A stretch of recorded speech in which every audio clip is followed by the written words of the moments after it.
Hoodoo for Hate students. I'm reshooting this video for you, even though I found the old video I did a few years ago, because I really wanted to add some special comments for you, the student of this course. Now, I can see so many other people, since I've done that video, have added their own flavor onto this. And that is awesome because Hoodoo is ever growing. And as we add more traditions into our culture, no matter where in the world you are, you're going to fold in your own traditions into this spell as well and make it your own. But just for the sake of simplicity, I want to go through this spell because it's really a release of a psychological state that you're in, and then using sympathetic magic to push it through, okay, to deliver it. So let's think about where did this style of spell come from? Well, the idea back in the old days was there was outhouses. And in the outhouse, of course, you would probably be using something like this, right? It's basically a shopping bag that you'd rip up, and that's what you'd be using to wipe your bum with. So after you do your poo, you wipe your bum, simple it up, and throw it down into a hole.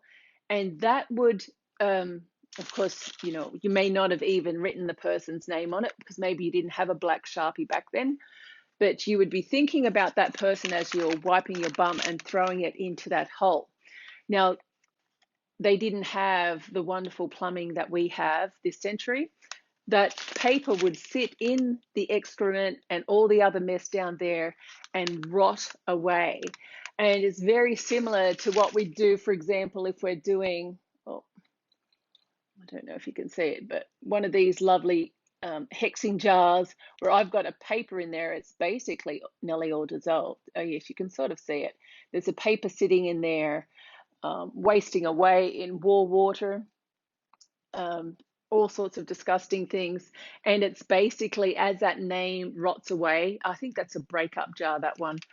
The two names are being dissolved, and as the relationship dissolves, their names dissolve, so does the relationship. So the idea of the old Feces spell was to, this paper, once it dissolved in all of the other disgusting juices, then so would the person dissolve as well and expire, like the paper. With modern spells, with the modern Feces spell, of course, we use toilet paper, probably nice and soft. And so, the idea is that, of course, we're flushing away the name. We're washing it away from our lives. They're leaving us. And so it's part of the psychology too, that we're washing it away. We're cursing them with the most disgusting extract that we can produce. That's what we want done. That's what we're thinking of them, and then we're washing them out of our life. So let's get into the basics behind this. So someone's really wronged you. You woke up in the morning, you're still thinking about it, and all you need to do is really take that thought into the bathroom. I'm going to use a clipboard just to make this video super simple for me. Now, you don't just use a single sheet of paper. Even this is a nice luxury little paper. If I do a poo, sorry to be crass, but it's a Feces spell. If I do a poo and wipe my bum with this is going to be cursing me, because you know what it's like, a single ply piece of paper. We don't want to do that. Use basically a chunk of paper, okay? Make it so it's good for you, it's a benefit for you, and of course you're cursing them. I suppose that's my modern twist on it. Now, on the paper itself, what you're going to do is write the person's name. Maybe I've got a better Sharpie. Here it is.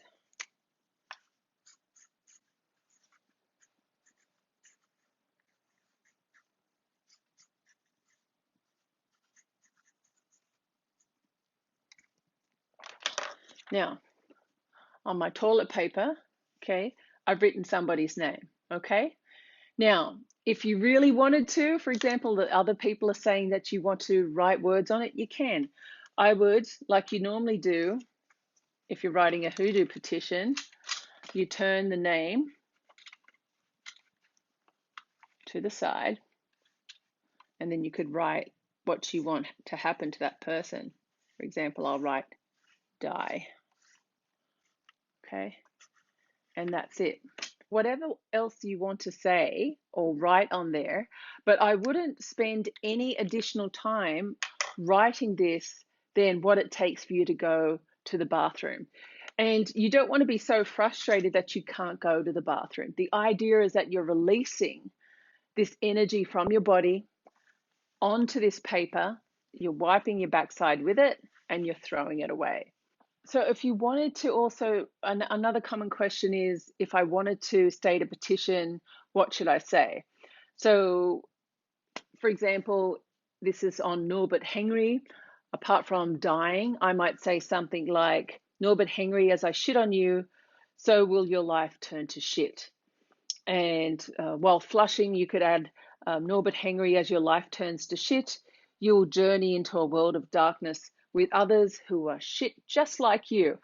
Whatever feels real and organic for you to say, just say it. You're not going to get brownie points for saying the right thing. You've just got to get it out of your body. Once you flush it, that's it. That's the end of the ritual, period. So say we want to do a return to me lover feces spell, where we want to break up a couple essentially. With this one, I suppose you really are going to want to use just a single sheet of paper. So say there's two people, Tom and Kim.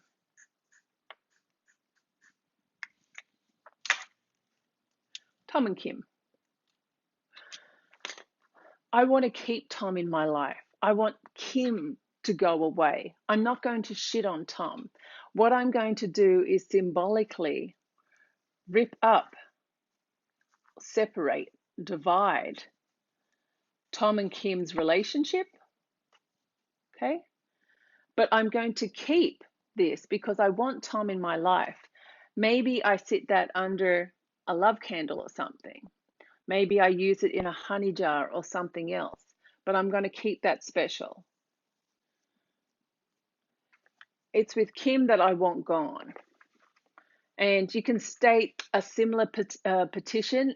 And I'm also using, of course, I'm going to use it on a bigger piece of toilet paper. That's totally okay. But I'm going to be wiping my ass with her name. Okay. So I'm upset about their relationship being together. You've got to get into state. You're going to the bathroom. You're annoyed that they're together. You want them separated. You want Kim gone, flushed, washed away, disappearing. You don't care what happens to her. You can't have remorse, remember, when you're doing this work. You wipe your backside, you finish with it, and that you're done for the day. That's it. And that's as simple as the concept is. So if you have any questions about this, apart from what I'm already going to add under this video now, I welcome you to actually add it into the comment section. I'm going to come back here each Thursday actually and look out for any of your questions. And that's basically it. The common question really is, how long should I do it for? Every time you take a shit, you should do it. That's the simple answer, and at least daily. The idea is to keep this energy continuous against the target. Some say after about 10 days, if you're really not seeing a change, just let it rest for a little while. In witchcraft, if you're following more of a witchcraft tradition, of course, you're going to start this during a waning mood period. If you're very good at taking a shit at a specific time, then of course you're going to do it under the energy of either Mars or under the energy of Saturn. And that's because both of those energies are about hate, removal, and type of cursing style of energy. It's a fiery style of energy. But that's considerations more towards witchcraft. The Hoodoo considerations are just going in there, writing the target's name and flushing them out, getting rid of them. well, good luck with this ritual. I just want to give you a quick reminder now that you're already like in week 7 or something of this course, that if you're feeling too overcome or consumed with hate, it's really got a hold of you versus you having a hold of it. I like to say a 20% time should be spent between living a normal life and actually performing witchcraft or being consumed in any specific type of energy. So even for me, for example, here I am, a black witch if you want, a dark practitioner. Look at me in bright pink. It's a Friday. I'm really positive. I'm happy. But when I need to throw it down, I will. Saturday's my big hexing cursing day traditionally. I'll throw it all down and then I'll be normal again. I don't have to live in a state of anger because that is going to affect me. I'll quickly add that if this is, you might say, wow, I am consumed with this. I spend most of my time thinking about this injustice that was done to me. And I encourage you to take a step back, um, do some spiritual baths, burn some white candles, maybe go back to your ancestors and ask for them to assist you with basically being more positive and bringing abundance in your life, abundance in many different areas, okay? Not just money. You want abundance of positivity into your life. When you feel you've got a handle of that again, go back into the dark arts and remember that 80-20 rule. So if you've got questions on that too, I'm here to help you with that because that is a very important aspect of performing dark arts and dark rituals. All right. I will see you next week and I'll look forward to your questions.